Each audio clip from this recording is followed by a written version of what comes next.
तो hello everyone, स्वागत है वापस से एक नए लेक्चर में। तो देखो, आज हम डिस्कस करने जा रहे हैं एक ऐसा टॉपिक जो सिर्फ टॉपिक नहीं है बल्कि एक सॉल्यूशन भी है। एक ऐसे प्रॉब्लम का जो हमें हर तरफ दिख रही है। सोचो, शहर के बीच खुला हरा भरा एक जंगल, एक ऐसे वक्त में जब हर तरफ कंक्रीट बिल्डिंग और पोल्यूशन भर चुका है। लगता है ना मुश्किल, पर एक टेक्निक है, ये ये सपना पूरा कर सकता है। वो टेक्निक है क्या? वो है यही मियावाकी टेक्निक। सोचो जरा, ये न्यूज़ आया हुआ है, प्रयागराज जैसे शहर में, जहाँ पर पहले गार्बेज डंप हुआ करते थे, वहीं अब डेंस फॉरेस्ट बन गए हैं सिर्फ 2 सालों के अंदर। तो ये 2 सालों के अंदर लगभग 56,000 स्क्वायर मीटर का डेंस फॉरेस्ट प्रयागराज में क्रिएट हुआ मियावाकी टेक्निक से। ये न्यूज़ है, इसी न्यूज़ और इससे पहले भी न्यूज़ आ रहे थे। यहाँ तक कि प्रधानमंत्री मोदी ने भी अपने मन की बात में इसके बारे में बात किया था। तो आज हम इसी टेक्निक के बारे में बात करेंगे, काम कैसे करती है, आज के ज़माने में क्यों ज़रूरी है, ये सारी चीज़ें, सारे मामलों को समझते हैं। एक बात और जानते हो, मियावाकी टेक्निक सबसे खास बात क्या है? कि सिर्फ पेड़ लगाने के बारे में नहीं है, बल्कि एक इकोसिस्टम बनाने के बारे में है। एक ऐसा इकोसिस्टम जो अपने आप सस्टेन कर सकता है बिना किसी ह्यूमन इंटरफेरेंस के। और मुझे लगता है कि आज हमें सबसे ज़्यादा ज़रूरत है इसकी। तो चलिए एक-एक करके बातों को समझते हैं, सब समझते हैं बातों को। तो देखो, पहला बात ये है ना कि इसको डेवलप कैसे किया गया था। तब समझो कि 1960 के टाइम में, 1960s के टाइम में, ये इंसान, नाम क्या है इनका? Akira Miyawaki. ठीक है? तो man behind this technique Akira Miyawaki. ठीक है? जो कि एक जापानीज़ बॉटनिस्ट है, बॉटनिस्ट है, जापानीज़ बॉटनिस्ट है। अब इन्होंने किया क्या था, एक यूनिक चीज़ नोटिस किया इन्होंने कि जो नेटिव प्लांट, ठीक है? जो नेटिव प्लांट होते हैं, स्पीशीज़, वो ज़्यादा सस्टेन होते हैं और वो फास्ट ग्रो करते हैं जब उन्हें उनकी ओरिजिनल सॉइल और एनवायरनमेंट मिल जाता है। ये जो नेटिव प्लांट होते हैं, हमने पढ़ा भी होगा नेटिव प्लांट्स के बारे में। एक इन्वेजिव प्लांट होते हैं, नेटिव प्लांट होते हैं। तो नेटिव प्लांट में इन्होंने क्या ऑब्जर्व किया कि अगर इनको सॉइल, ठीक है, और एनवायरनमेंट, मिट्टी और एनवायरनमेंट इनके हिसाब से, जो ओरिजिनल सॉइल एनवायरनमेंट होता है उनके हिसाब से मिले, तो वहाँ पे फास्ट ग्रो करते हैं और बहुत जल्दी सस्टेन करते हैं। तो इसी से जानना होगा कि मियावाकी का जो बिल्कुल कोर प्रिंसिपल है, वो नेचुरल फॉरेस्ट की तरह डेंस प्लांटेशन क्रिएट करना होता है। बिल्कुल नेचुरल, यहाँ पे डेंस फॉरेस्ट नेचुरल फॉरेस्ट की तरह ही, और उसमें वही काम करना होता है हमको।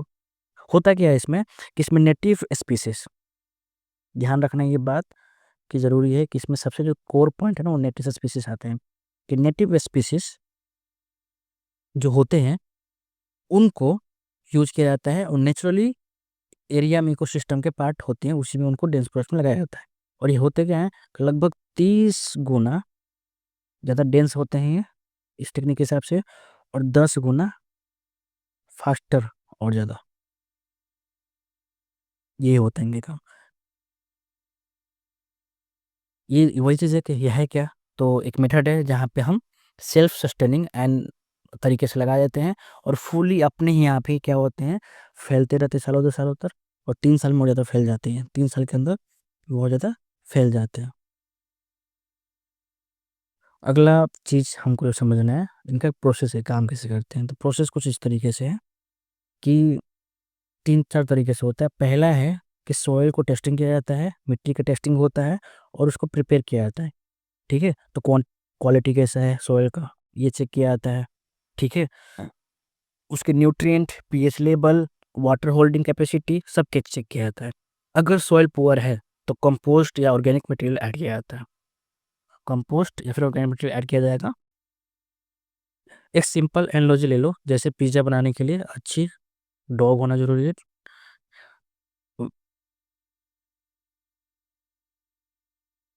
तो सॉइल टेस्टिंग और प्रिपरेशन करके क्वालिटी चेक किया जाता है। अगर क्वालिटी सही है तो आगे बढ़ा जाएगा, नहीं होगा तो इसमें अपना ऑर्गेनिक ऐड किया जाएगा।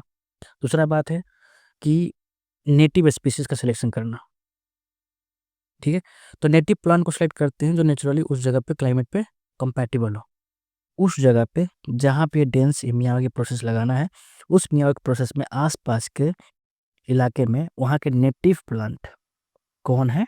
ठीक है, जो वहाँ पे सस्टेन कर सकते हैं, वहाँ के लिए कंपैटिबल है, वहाँ के लिए सही है उस जगह के लिए। ठीक है, जैसे एग्जांपल कि राजस्थान के लिए खेजड़ी, राजस्थान के लिए क्या है, खेजड़ी एक नेटिव प्लांट है, खेजड़ी ट्री जो है वो वहाँ के लिए नेटिव स्पीसीज है, तो उनको अगर डेंस तरीके से लगाना है मियावाकी तरीके से तो हम कर सकते हैं। उसके अलावा हम लोग करते हैं प्लांटेशन टेक्निक का इस्तेमाल। तो प्लांट को हाई डेंसिटी से, हाई डेंसिटी मतलब 3-4 प्लांट को पर स्क्वायर किलोमीटर में ही लगा देते हैं, 3-4 पौधे को पर स्क्वायर मीटर के आसपास ही लगाए जाते हैं। तो प्लांट को इसी प्लांट को लेयर्स में अरेंज करते हैं, श्रब्स, सब ट्रीज, ट्रीज और कैनोपी लेयर के हिसाब से लगाते चलते हैं। अब ये लेयर एक दूसरे को सपोर्ट करती रहती हैं, ये जो लेयर्स हैं एक दूसरे को सपोर्ट करेंगी, उसी सपोर्ट से क्या होता है कि ये ग्रोथ बढ़ते रहता है। तो 3-4 प्लांट्स, उसके आसपास श्रब्स, ठीक है, सब ट्रीज और अलग ट्रीज और कैनोपी लेयर ऊपर लगाने के लिए, ताकि आपस में वो क्या रखते सपोर्ट देते रहें और तेजी से बढ़ सके, वो सपोर्ट देते रहते अपने आप बिना किसी तरीके से। मेंटेनेंस करना होता है तो ज़्यादा कुछ नहीं करना होता है, 1-2 बार वाटरिंग करना होता है कुछ टाइम तक। बाकी पहले 3 साल में रेगुलर वाटरिंग करने के बाद, वीडिंग करने के बाद, उसके बाद फॉरेस्ट अपने आप सस्टेन करने लगता है। यानी फर्स्ट 3 ईयर क्या है, फर्स्ट 3 ईयर इनको ध्यान देना पड़ेगा, वाटरिंग करना पड़ेगा और वीडिंग करना पड़ेगा। उसके बाद इनको कुछ नहीं करना पड़ता है, प्रोसेस है, सॉइल का टेस्टिंग, उसके बाद नेटिव स्पीसीज का सिलेक्शन होता है, डेंस प्लांटिंग किया जाता है, और 3-4 प्लांट, बहुत सारे 3-4 प्लांट लगा दिए जाते हैं एक ही आसपास पर स्क्वायर मीटर के हिसाब से, और लास्ट में 3 सालों के लिए वाटरिंग करना है। उसके बाद ये अपने आप बढ़ने लगते हैं, उसमें कुछ करने की ज़रूरत नहीं होती है। आगे बढ़ते हैं, अगला सवाल है कि एडवांटेज क्या है, लगाने से क्या एडवांटेज होगा इनका। तो पहला है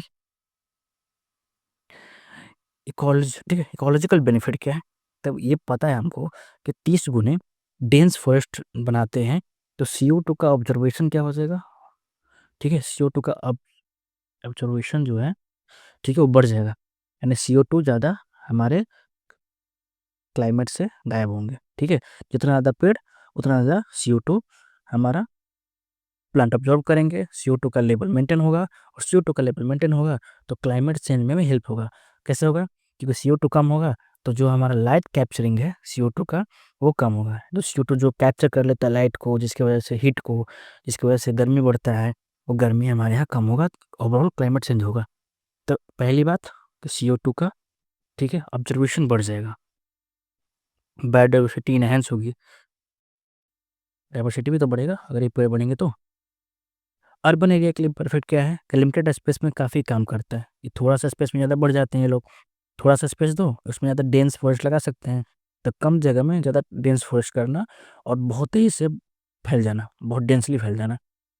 तो इससे क्या होगा कि बहुत तरीके से काम तो ना रोड के आसपास लगाए जाते हैं हम लोग इस पेड़ को ऐसे, ठीक है, कम जगह है यहीं पर लगा दिया हमने फॉरेस्ट को, तो होता क्या है कि जो नॉइज पोल्यूशन है ना उसको ऑब्जर्व करेगा। ठीक है, कहीं भी डेंस जगह है तो उसको ऑब्जर्वेशन करेगा, शॉक ऑब्जर्वेशन जैसे कह देते हैं, तो नॉइज ऑब्जर्वेशन करेंगे यहाँ पे, ऑब्जर्व कर लेना नॉइज को, ठीक है, ये काम करेंगे। बाकी शहरों के लिए जो पेड़ का आनंद है वो भी उठा सकते हैं शहरवासी। उसके अलावा पता ही है ये रिजल्ट भी फास्ट देते हैं लोग, रिजल्ट काफ़ी फास्ट होता है। 20-30 सालों में एक मेच्योर फॉरेस्ट बन जाता है, जो नेचुरली 200-300 साल लग सकते हैं। क्या सवाल है, 20 से 30 साल में ये इतना डेंस फॉरेस्ट बनाएंगे जो नेचुरली 200-300 साल लग जाए बनाने में। तो मियावाकी फॉरेस्ट का सबसे बड़ा बड़ा यही है, सबसे अच्छा ये है कि ये फास्ट तरीके से एक बड़ा फॉरेस्ट बनाने की कोशिश कर बना सकता है। ठीक है, एक लिमिटेड जगहों पे अच्छे तरीके से। इनको मेंटेन ज़्यादा करना नहीं होता है, 3 साल तक मेंटेनेंस करना है, तो उस अगर 3 साल तक कम मेंटेनेंस पड़ रहा है, 3 ही साल तक मेंटेनेंस करना है, तो जो मेंटेनेंस खर्चा है वो भी कम होगा, पैसे कम लगेंगे। तो लिमिटेशन भी तो होगा कुछ एडवांटेज के साथ, तो थोड़ा-सा लिमिटेशन है, कुछ ज़्यादा नहीं है। पहला बात कि हाई इनिशियल कॉस्ट होगा, पहले जो बारी में जितना लगेगा ना, ज़्यादा पैसा लगेगा। तो पहले फ़ेज़ में सॉइल इम्प्रूवमेंट को लेकर, प्लांटेशन कॉस्ट को लेकर ज़्यादा पैसा लग सकता है, ठीक है? हर जगह के लिए सूटेबल नहीं है। डेज़र्ट और हाई अल्टीट्यूड में ये काम इफ़ेक्टिव नहीं कर सकता है। किसी-किसी जगहों में ये काम इफ़ेक्टिव नहीं कर सकता है, जैसे कि डेज़र्ट वाले इलाके में। प्रॉपर ट्रेनिंग और प्लानिंग के बिना रिजल्ट अचीव नहीं होते हैं। मतलब काफ़ी प्रिसाइज होना पड़ेगा हमको, काफ़ी ध्यान से काम करना होगा। अगर ध्यान से काम नहीं किया तो ये एडवांटेज शायद हमको मिले भी ना, ये भी ध्यान देना होता है हमको। कंक्लूजन क्या है? कंक्लूजन में समझना है हमको कि कुछ केस स्टडीज हैं, कुछ जगह मुंबई 2019, ठीक है, 2019 यहाँ पे इस चीज़ को अडॉप्ट किया गया था। बेंगलुरु में भी किया गया, चेन्नई में भी किया गया, ठीक है, इन जगहों पे किया गया। तो वहाँ पे काफ़ी इसके रिजल्ट अच्छे देखे गए ओवरऑल। तो ये मियावाकी हमारे मेथड था, टेक्निक था जो हमने समझा। बाकी यूपीएससी के पीटी के लिए और मेंस के लिए थोड़ा ज़रूरी है। कंक्लूजन में यही है कि लास्ट में हम समझे तो टेक्निक बिल्कुल दिखती है कि अगर हम राइट मेथड और डेडिकेशन के साथ काम करें तो नेचर को बैलेंस कर सकते हैं, ठीक है, और नेचर को बचाने के लिए कुछ उपाय निकाल सकते हैं हम लोग। जैसे कि बॉटनी से हमने निकाला, तो उस हिसाब से हम कुछ तरीके निकाल सकते हैं और काम कर सकते हैं। तो ओवरऑल कहानी हमारा यही था, यहीं पे ख़त्म होता है। बाकी आप बताएं आपके हिसाब से मियावाकी फॉरेस्ट रूरल एरिया में भी इम्प्लीमेंट होना चाहिए कि नहीं होना चाहिए, और कहाँ है ये सही है, कितना हद तक क्या है, इफेक्टिवनेस है कि नहीं इसका। बाकी मिलते हैं अगले नए टॉपिक में जो भी न्यूज़ में आता है।